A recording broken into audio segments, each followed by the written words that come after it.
Sliced white bread is a staple of many Kiwi homes, but new data out today shows the price of a 600-gram loaf is nearly 60% more expensive than a year ago.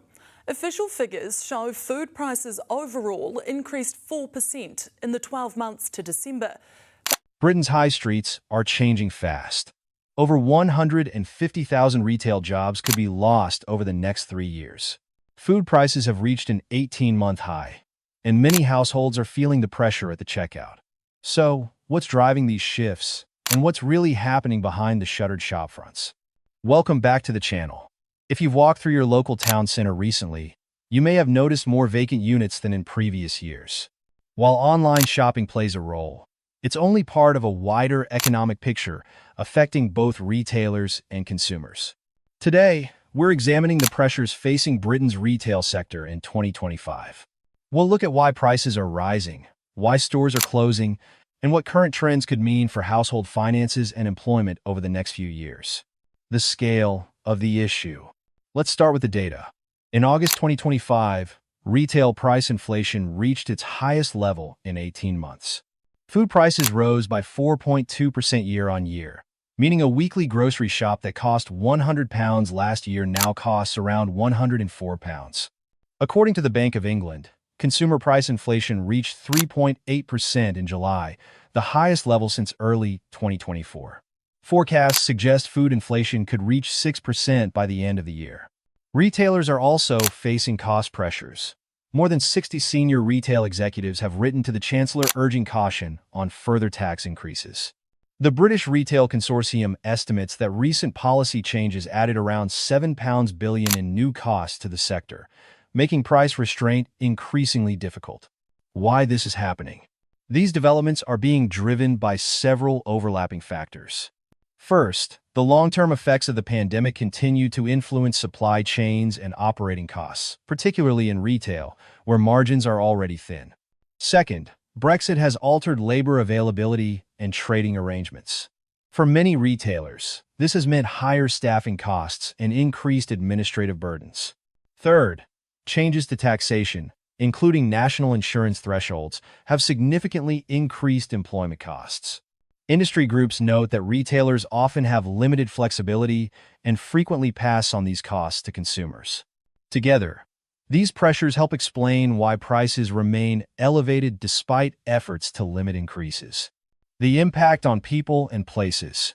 These trends have practical consequences. Employment forecasts suggest that up to 150,000 part-time retail roles could be lost over the next 3 years. For affected workers, this may mean the need to seek alternative employment or retraining.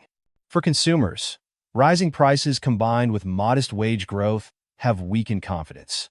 Economic surveys show consumer sentiment has remained consistently negative for much of the past year. High street vacancy rates are also increasing. Urban economists note that empty retail units can reduce footfall, affect local services, and change how town centers function over time. Public finance and debt pressures. Rising living costs have also affected household finances, including council tax arrears. Research indicates that current enforcement methods, such as the use of bailiffs, can be costly for local authorities when indirect impacts are considered, including additional pressure on public services. Studies link financial stress to higher use of health and housing support, which can increase public expenditure beyond the value of the original debts recovered. Households with children are disproportionately represented among those in arrears, raising longer-term concerns about stability and well-being. From a policy perspective, several reviews suggest that enforcement systems focused on affordability and early intervention may deliver better outcomes for both councils and residents. Policy options and alternatives. A number of proposals are under discussion. These include reviewing the role of bailiffs in council tax collection, expanding and standardizing council tax support, and requiring councils to offer realistic repayment plans based on income.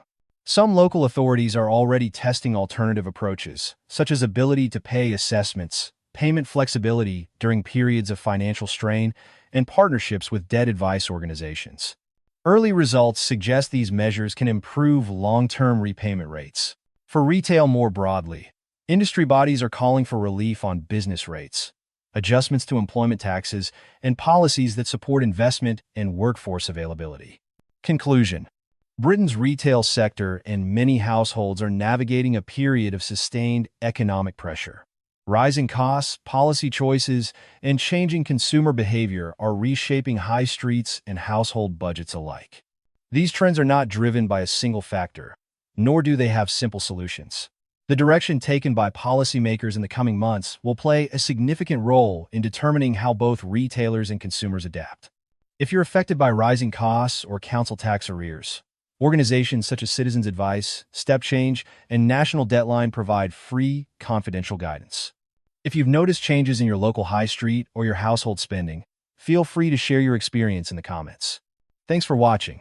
If you found this analysis useful, please like, subscribe, and turn on notifications for future breakdowns of the issues affecting everyday finances.